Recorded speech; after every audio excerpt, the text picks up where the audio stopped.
corrigir, disciplinar e deixar os filhos passar algumas privações naturais da vida. Se seu filho, olha, se seus filhos não aprender a esperar o momento de falar, ele vai se tornar uma pessoa mal educada. Tem criança que chega e interrompe qualquer conversa. A gente está conversando com alguém, ele chega e entra no meio da conversa. Por quê? Dentro de casa não entendeu, não aprendeu isso dentro de casa. Não é bater na criança. É falar, espera, tem duas pessoas conversando? Pelo menos pede licença, se você pode entrar. Talvez eu converse em particular. Tem gente que não sabe isso. Tem gente que não sabe compreender o lado do outro. Furando fila nos bancos, furando fila em qualquer lugar que chega, porque ele acha que ele é o centro das atenções, que ele é prioridade em tudo, que o mundo gira em torno dele. Isso aprende onde? Dentro de casa. Antigamente a escola... Não, a escola é para dar informação, educação é em casa. Educação são os pais que têm a obrigação e o direito e o dever, né, de dar às crianças. Escola dá informação. Escola fornece informação. Escola não vai dar educação. Quem dá educação são os pais. Então, se você quiser ter uma família abençoada, o seu lugar é aqui. Se inscreva, compartilhe com mais pessoas que queiram ter uma família abençoada, que eu vou te ensinar. Nós vamos compartilhar. Conhecimento compartilhado é conhecimento multiplicado. Então, é muito importante a gente compreender isso. Mas vamos lá. Preparando para segunda-feira começar a nossa série Família e Finanças. Vai ser muito forte.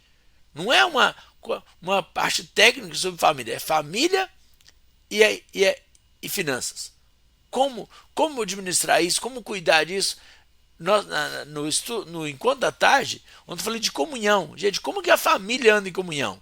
Aí eu falei de dependência, independência e interdependência. Então, se não assistiu, vai lá assistir. Estou dando spoiler.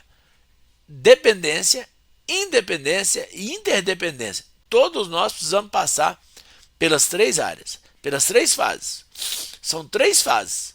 Tem gente que fica na dependência a vida toda. Faz um mal danado. Tem gente que tenta ser independente e se dá mal.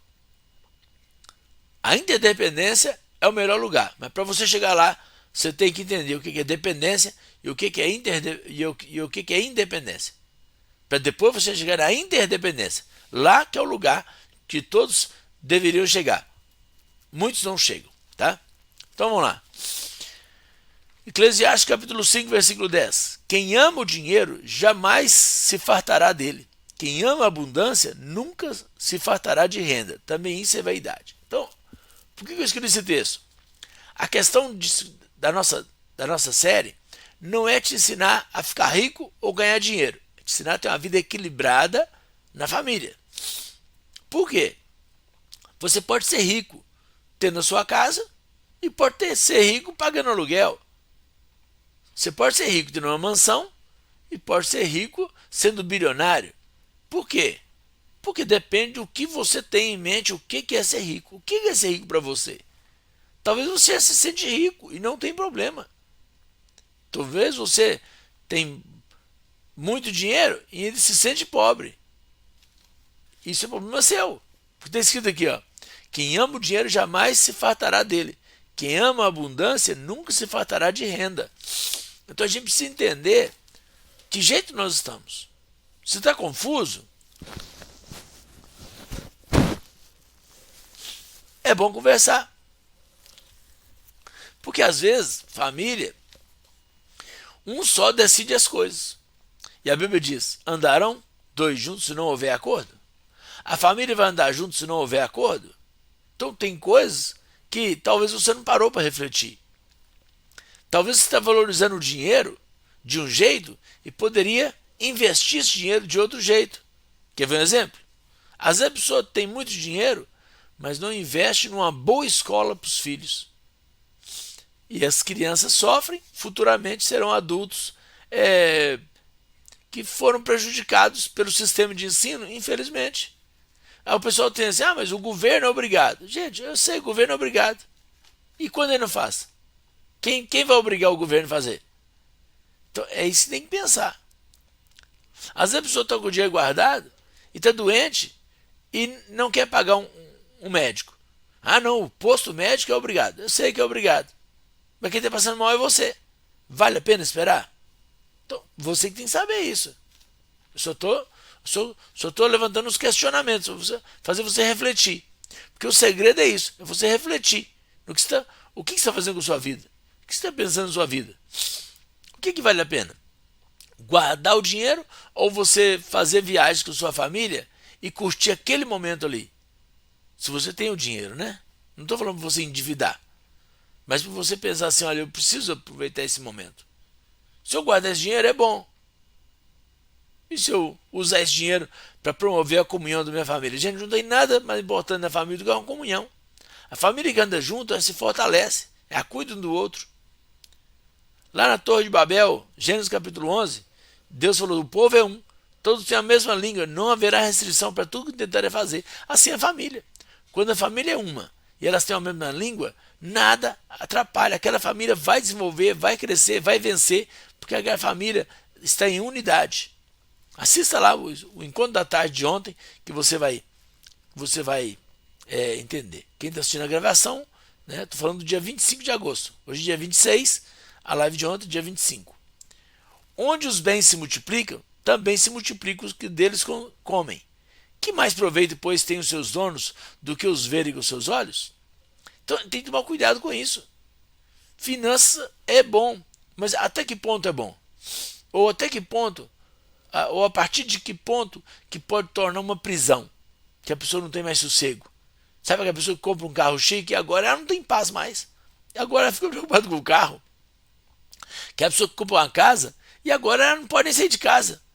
Ela não, se eu sair, ladrão entrar lá. Ué, se o ladrão entrar lá, é bom que você não esteja em casa mesmo.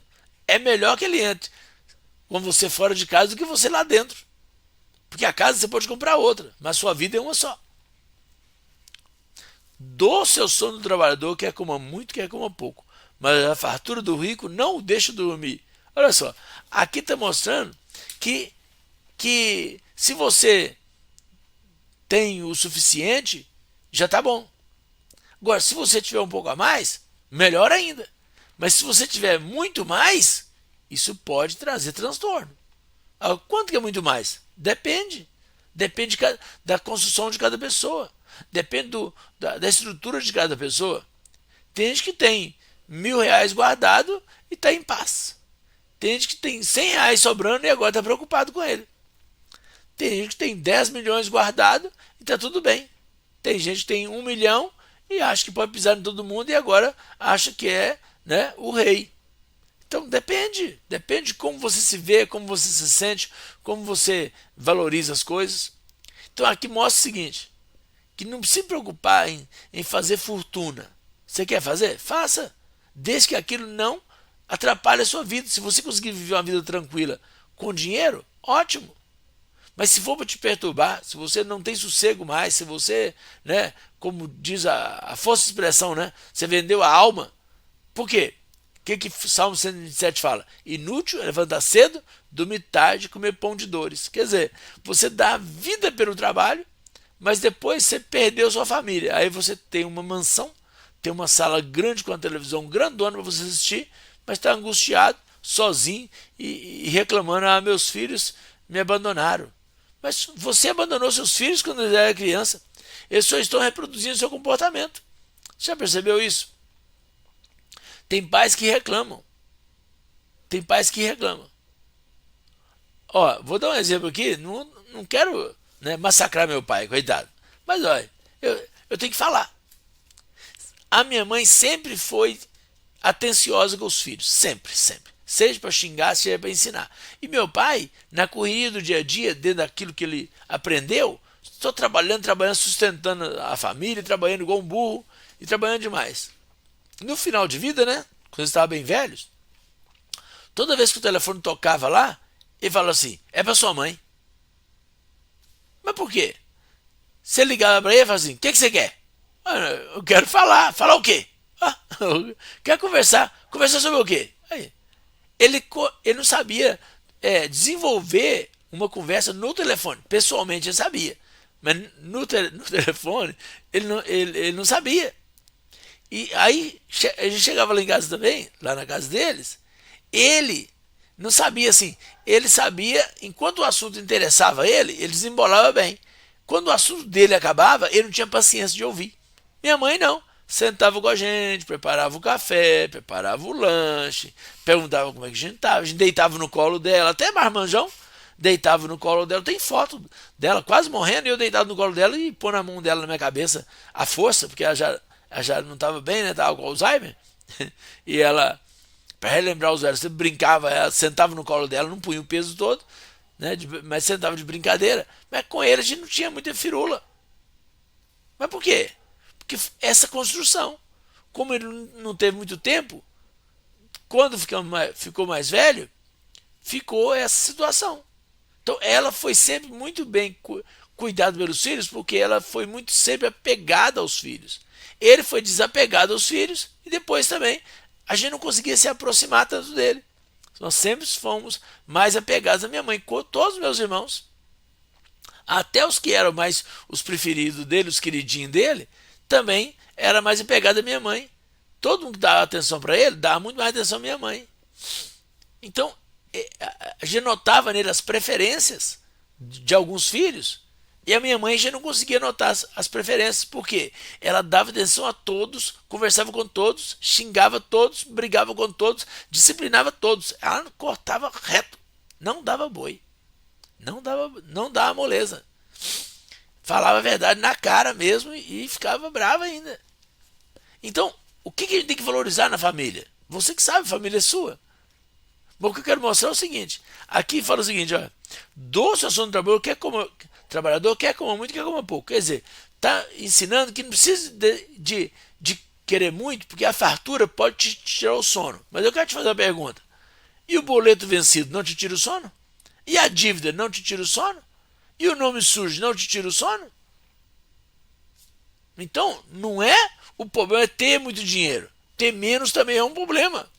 Então, o que é o melhor? O equilíbrio. É você ter uma vida correta, pagar suas coisas, comprar suas coisas, adquirir suas coisas dentro de um contexto que você também tenha tempo para cuidar do seu casamento, cuidar dos seus filhos, cuidar dos seus pais. Tem gente que está, né, lutando para estabelecer a vida financeira, fazendo de tudo, e tem 5, 10 anos que não vê o pai e a mãe. Ah, é por eles. Não.